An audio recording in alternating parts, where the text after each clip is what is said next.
Assalamualaikum warahmatullahi wabarakatuh. Selamat pagi anak-anak. Nah, pada pagi yang cerah ini, semoga semua anak-anak berada dalam keadaan yang sehat walafiat. Amin amin ya robbal alamin. Nah, baiklah, sebelum pembelajaran kita mulai, marilah kita awali dengan berdoa terlebih dahulu. Berdoa dimulai. Berdoa selesai. Semoga dengan doa yang kita mulai di awal proses pembelajaran membantu kita semua untuk lebih memahami apa yang kita pelajari pada hari ini.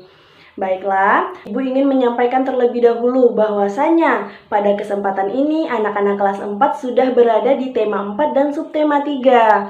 Pada kesempatan ini kita akan belajar terkait dengan KD 3.5, yaitu membangun pendapat tentang isi buku sastra, baik itu nanti cerita, dongeng, dan sebagainya. Ibu ingin menyampaikan terlebih dahulu bahwasanya pada pembelajaran ini kita akan terfokus kepada dongeng. Di akhir pembelajaran, anak-anak Ibu sudah bisa menentukan tokoh yang terdapat di dalam suatu dongeng beserta dengan penokohan atau watak dari tokoh tersebut. Yang kedua, anak-anak Ibu nanti mampu menentukan tema, alur, kemudian latar dan amanat yang terkandung dalam dongeng tersebut. Dan yang terakhir, anak-anak Ibu mampu menyampaikan pendapatnya terkait dengan dongeng dan juga kesimpulan dari dongeng tersebut. Baiklah, sebelum Ibu menyampaikan materi, Ibu ingin memastikan anak-anak Ibu berada dalam keadaan yang siap untuk belajar. Ayo kita hindari barang-barang yang bisa mengganggu konsentrasi kita dalam belajar. Nah, baiklah, pada kesempatan ini kita belajar tentang dongeng. Sebelumnya, siapa anak-anak Ibu yang sudah pernah mendengarkan dongeng atau membaca dongeng? Ya, dongeng apa yang sudah pernah dibaca? Kancil. Nah, betul sekali, Kancil itu termasuk ke dalam salah satu contoh dongeng. Apakah cerita Kancil itu benar-benar terjadi? Nah, betul sekali, cerita Kancil tersebut tidak benar-benar terjadi. Dari contoh cerita Kancil tersebut kita dapat mengetahui bahwasanya dongeng itu adalah suatu cerita yang tidak benar-benar terjadi. Nah, dengarkan dulu ya. Dengarkan dengan fokus agar anak-anak Ibu bisa nanti menangkap apa sih itu dongeng. Dongeng merupakan karya sastra lama yang sudah ada sejak zaman dahulu. Dongeng ini memiliki alur cerita yang sederhana dan mudah dipahami. Dongeng mengisahkan atau menceritakan tentang kejadian pada zaman dahulu yang memuat banyak pesan moral di dalamnya. Dongeng ini biasanya dikemukakan dengan cara yang menyenangkan. Nah, yang perlu anak-anak Ibu ingat adalah dongeng merupakan sebuah cerita fiksi atau bukan cerita nyata yang banyak memuat pesan moral di dalamnya. Sebelum kita lanjut untuk mengetahui unsur-unsur intrinsik dari suatu dongeng, Ibu ingin kembali bertanya siapa yang bisa mengulangi apa sih itu dongeng? Nah, silakan kepada Adila. Apa itu dongeng, Adila? Nah, betul sekali. Berikan aplaus untuk Adila. Baiklah, kita selanjutnya masuk ke dalam unsur-unsur dari dongeng. Unsur-unsur intrinsik yang membangun dongeng pada hari ini kita pelajari ada 5. Ada tema, ada tokoh atau penokohan, kemudian ada latar, ada alur, dan juga ada amanat. Yang pertama adalah tema. Tema merupakan ide dari suatu cerita. Seorang penulis ketika dia ingin menulis cerita atau ingin menulis dongeng, ia akan menentukan ide dari cerita tersebut terlebih dahulu. Kemudian yang kedua ada tokoh atau penokohan. Tokoh ini merupakan pelaku dari suatu cerita. Tokohlah yang akan membuat cerita tampak lebih hidup. Misalnya dalam suatu cerita ada namanya, kemudian dari tokoh tersebut akan terlihat bagaimana karakternya, bagaimana wataknya. Kemudian yang ketiga kita akan mempelajari terkait dengan latar. Latar ini merupakan semua keterangan tentang tempat, waktu, ruang atau suasana. Yang pertama misalnya latar waktu. Latar waktu menggambarkan terkait dengan waktu dari suatu cerita. Misalnya, di cerita dikatakan pada suatu pagi, pada siang yang terik, pada malam hari, dan sebagainya. Itu merupakan latar waktu. Kemudian ada latar tempat.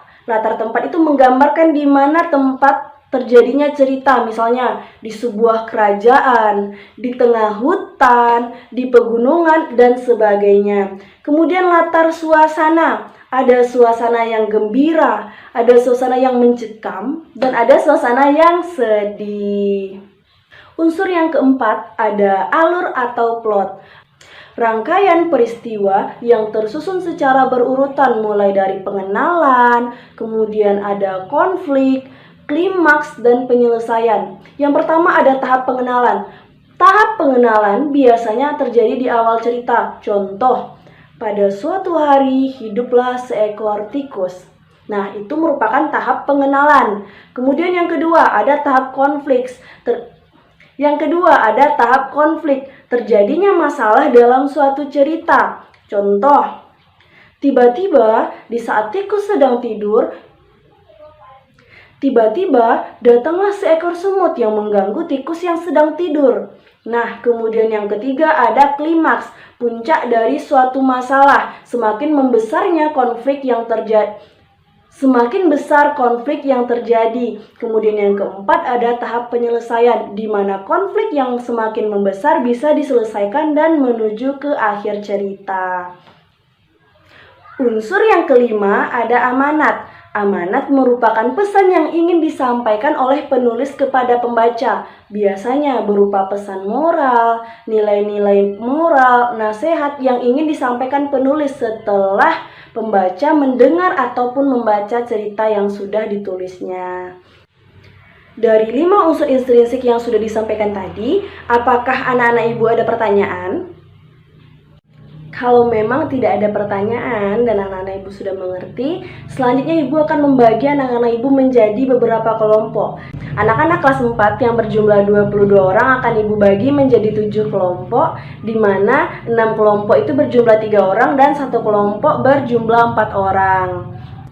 Untuk tugas dari masing-masing kelompok nanti adalah ibu akan menampilkan sebuah video dongeng. Nanti anak-anak ibu harus menentukan secara berkelompok, bertukar informasi dalam satu kelompok, bertukar pendapat tentang tema, tokoh dan penokohan, alur, latar, dan juga amanat dari dongeng yang ibu tampilkan. Terkait dengan nilai, ibu akan menilai secara berkelompok. Jadi silahkan anak-anak ibu bekerja sama dengan kelompoknya masing-masing untuk menentukan apa saja unsur-unsur intrinsik yang terkandung dalam dongeng tersebut. Nanti setelah tugasnya selesai, ibu akan menunjuk salah satu anggota kelompoknya secara acak untuk menyampaikan hasil dari diskusi kelompoknya ke depan. Baiklah, silahkan duduk berdasarkan kelompok yang sudah ibu bagi terlebih dahulu. Sekarang silahkan dilihat ke depan, ibu akan menampilkan sebuah video dongeng. Diperhatikan secara seksama ya. Kisah Semut dan Belalang. Sebelumnya, sudah terlihat apa judul dari dongeng tersebut anak-anak? Nah, kalau begitu kita lanjut ya. Pada suatu hari di musim panas, di sebuah ladang di hutan yang rimbun, seekor belalang sedang bersantai dan bernyanyi sepuas hati. Pada saat itu, kawanan semut lewat. Silakan diperhatikan lagi tokoh dari dongeng tersebut. Pada saat itu, kawanan semut lewat, membawa dengan susah payah butir jagung yang dia bawa ke sarangnya. "Hai semut, kamu sedang apa? Ayo kemari dan bermain denganku. Lihat, hari ini sangat cerah. Ayo kita nikmati hidup kita, hahaha." "Belalang, aku sedang menyimpan makanan untuk musim dingin, dan aku menyarankanmu untuk melakukan hal yang sama." "Hai, ayolah. Kenapa repot-repot menyiapkan makanan untuk musim dingin? Musim dingin masih sangat lama. Lihat, banyak sekali makanan saat ini. Ini tidak akan habis, semut." Tapi semut tidak memperdulikan ajakan si belalang. Dia melanjutkan perjalanan dan melanjutkan kerja kerasnya. Sementara itu, belalang kembali bernyanyi dan memainkan violinnya. Untuk kelompok 2, kelompok Ananda, Anissa, Fitri, dan juga Ade, apakah mengalami kesulitan? Nah, coba diperhatikan lagi kalau memang kesulitan dalam menentukan latar waktunya. Coba diperhatikan lagi videonya ya. Ketika musim dingin tiba, belalang mendapati dirinya lemah dan kelaparan. Sementara itu, semut-semut terlihat bahagia dan bersenang-senang. Mereka setiap hari membagikan jagung dan biji-bijian dari lumbung makanan yang mereka kumpulkan di musim panas. Dari video tersebut, silakan berdiskusi di dalam kelompoknya, kemukakan pendapatnya, dan bertukar informasi mencari mana yang lebih tepat untuk dikemukakan nanti di depan kelas. Untuk pertama, Ibu minta kepada kelompok 3, diwakili oleh Anggina. Silakan Anggina, sampaikan apa saja hasil diskusi dari kelompoknya. Terima kasih kepada Anggina yang sudah mau tampil di depan.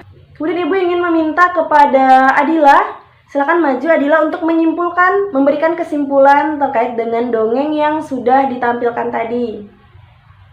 Terima kasih Adila. Nah, itulah dua pendapat yang sudah ditampilkan oleh Anggina dan juga Adila. Anggina yang sudah menyampaikan unsur intrinsik dan juga Adila yang sudah menyimpulkan dari dongeng yang telah ditampilkan tadi. Ibu ingin bertanya lagi secara acak. Ananda, coba disebutkan menurut Ananda siapa saja tokoh yang terkandung di dalam cerita dan bagaimana penokohan. Apakah semuanya setuju dengan yang disampaikan oleh Ananda tadi? Bahwasanya ada semut dan juga belalang dalam cerita yang sudah ditampilkan tadi. Semut rajin dan juga belalang kata Ananda dia pemalas. Apakah setuju? Nah, betul sekali. Selanjutnya Ibu juga ingin meminta kepada Anissa Rizky untuk menyampaikan pesan moral yang terkandung dalam suatu cerita. Apa yang Anissa Rizky dapatkan dari cerita tersebut? Nah, Anissa Rizky menyampaikan pesan moral yang terkandung dalam cerita dongeng tersebut adalah kita jangan bermalas-malasan. Ibu sangat mengapresiasi anak-anak yang sudah mau menyampaikan pendapatnya, sudah mau mewakili kelompoknya menyampaikan pendapat di depan. Nah, pada kesempatan selanjutnya Ibu juga berharap agar anak-anak tetap semangat dalam mengikuti pembelajaran, mau mengeluarkan pendapatnya, dan juga tidak malu-malu untuk tampil ke depan. Berhubung anak-anak Ibu sudah menyelesaikan tugasnya, sudah mengikuti instruksi yang Ibu sampaikan, Ibu sangat menghargai setiap usaha dan proses yang anak-anak Ibu lakukan. Sekalipun itu belum sempurna, yang namanya kita belajar, kita pasti ada kesalahan dan akan kita perbaiki di masa yang akan datang. Sebagai bentuk apresiasi karena anak-anak Ibu sudah mau menyampaikan pendapatnya ke depan, tidak malu-malu, bersemangat dalam pembelajaran hari ini. Pada kesempatan ini kita tidak memiliki tugas atau pekerjaan rumah. Nah, baiklah, mungkin demikian pembelajaran kita pada hari ini. Ibu harap sekalipun kita tidak memiliki pekerjaan rumah, anak-anak tetap mengulang pembelajarannya di rumah. Demikianlah pembelajaran kita pada hari ini. Terima kasih atas kesempatannya, terima kasih telah memperhatikan. Banyak maaf. Wassalamualaikum warahmatullahi wabarakatuh.